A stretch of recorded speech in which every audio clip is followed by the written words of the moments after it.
July 10th, 1943. This is my first tiger fight. I spent the whole night reading and rereading the operating instructions for this combat vehicle. Remembering the past period of training, I replayed various situations in my head. I'm very nervous. I do not recall such a concentration of forces on both sides since the beginning of Operation Barbarossa. Anyway, don't worry yourself. It's going to happen, and I need to make the most of this battle. Nothing special happened in my first tiger fight. It went by casually. We were shelled for several minutes, but the fire was somehow disorganized. Several shells hit my tiger's armor. I didn't like it. We moved forward about 7 to 8 kilometers. The advance was greatly slowed down by minefields and annoying enemy aircraft. Usha has recorded 2 victories, but I will still win my 100 marks, which we, Gert and Usha, have bet on who will have the highest combat score by the end of the war. Tomorrow will be a new day. July 11th to 12th, 1943. Yes, I won my first victory. Okay, it was just a tractor towing an artillery piece, but it's still a destroyed target. My gunner, Karl, fired about 30 rounds at him. God only knows where he was trained to aim. Usha scored 3 more wins. Pig, he's already way ahead of me. I think he's got a much better gunner. I heard that we lost 4 tigers in the minefields today. This has made me very cautious moving forward. I'm going to step back a bit and wait for Ulrich to carefully explore the route ahead. July 15th, 1943. What a day. I think we shot down 5 tanks today. I'm not sure for sure because there was so much dust and so many tanks all around. It was difficult to even detect the target. At one point in the battle, I almost ordered our Stug to open fire. It seemed to me that it was Russian. I know for sure that I destroyed the Russian self-propelled gun, as it was only 50 meters in front of me. Pieces of self-propelled guns even reached my Tiger and rattled on the armor. This is kind of crazy. During training, we were told that we should destroy targets at long distances. It never occurred to me that they had such distances in mind. I think we also destroyed several of the enemy's anti-tank guns, as all of us, myself, Gert, and Karl, fired high-explosive shells at their positions. July 16th, 1943. Another day in hell. The communists created hell on the battlefield. We destroyed a group of enemy infantry trying to outflank our grenadiers. Even inside the Tiger, we could hear our grenadiers cheering whenever our next shell landed right in the middle of the Russians. With such support, we felt great. Although I must say that I didn't enjoy watching body parts flying everywhere.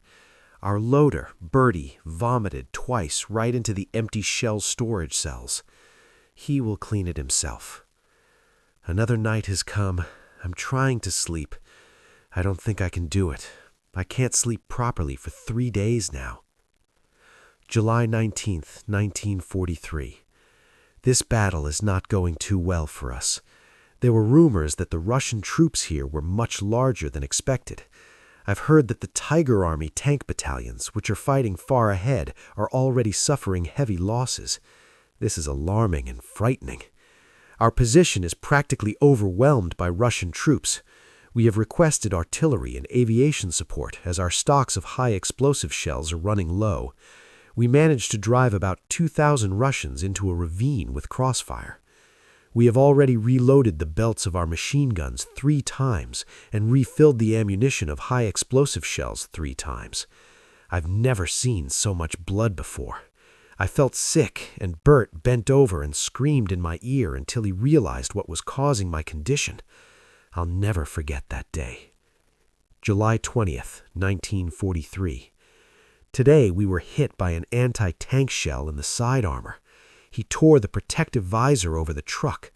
We thought that this was the end and that our truck was torn apart, but our driver, Robert, said that the Tiger is still running and well controlled. Meanwhile, Usha sent 2 shells, one after the other, at the position of the anti-tank guns and destroyed both.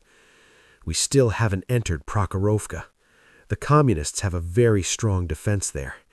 I do not think we will capture this settlement. We are destroying enemy guns in large numbers. Usha said that they would not be counted in our bet. This upset me and caused irritation, since in this case I am already 10 wins behind him. July 21st, 1943. 0900 hours. Can you believe it? Our terrifying tank broke down. Robert thinks the problem is with the transmission. We are waiting for evacuation to repair shops. Hopefully, we won't have to switch to a Panzer III or anything like that while we wait for our tank to be repaired.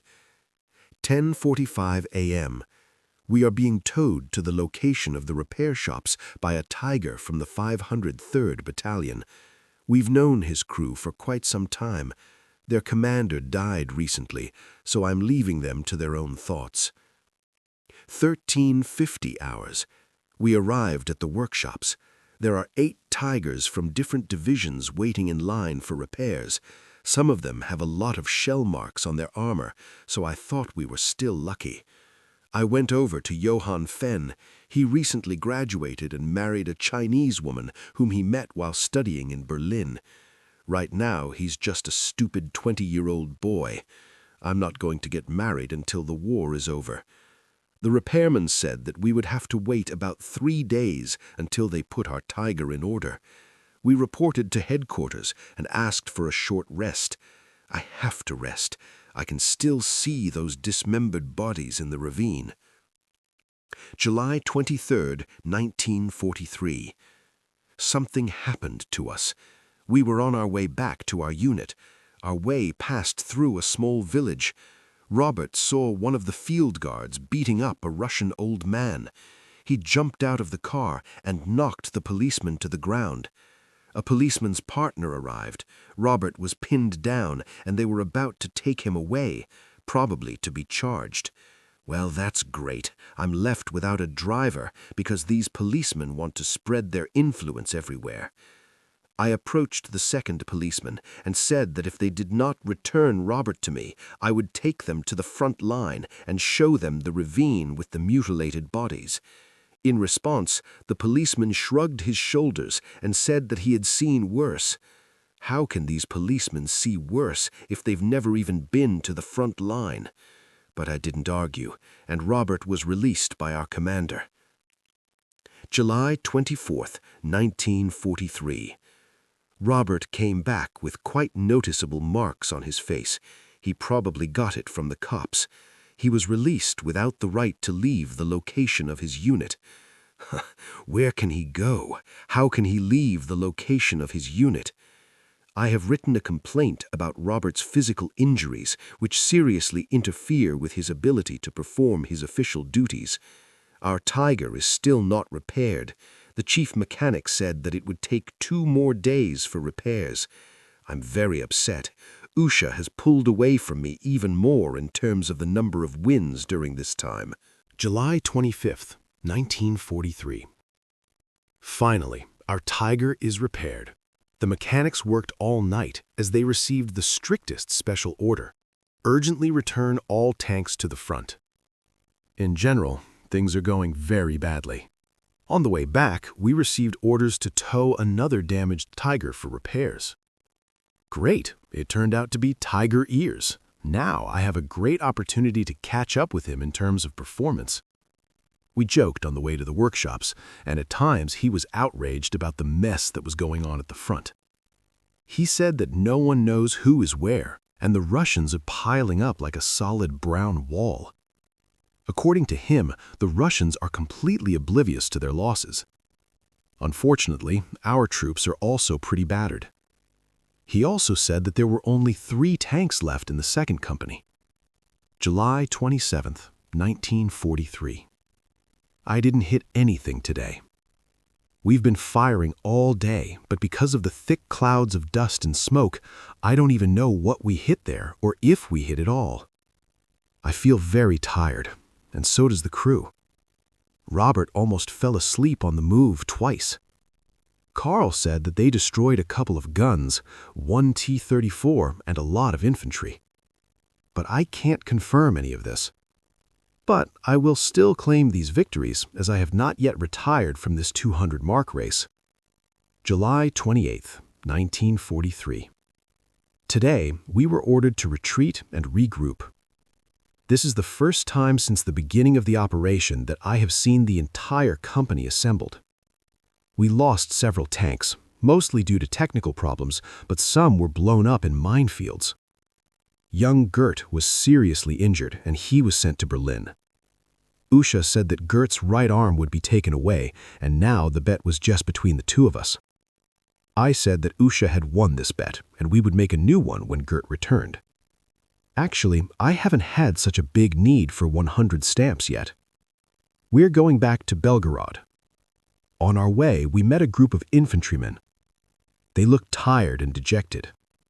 I felt guilty and suggested they get on the armor. They settled down behind the tower. Robert chatted the whole way until Carl and I lost our patience and told him to shut up. As the eldest, I shouldn't have done that. I did not lose control of myself, but after this month of fighting, I will never be the same as before. Diary of the SS Division Oberscharführer Das Reich, J. Hall. After surviving the Battle of Kursk on November 11, 1943, Hall was seriously wounded near Kiev. Hall spent several months in the hospital. In the summer of 1944, Hall was sent to France. During the bombing, Hall was wounded again and captured. For several years, as an SS man, he was held in the Comrie Nazi prisoner of war camp in Scotland. Scholl's war diary was seized, translated, and published in England without his knowledge. Hall died in 2001. According to some reports, Scholl shot down more than 40 tanks.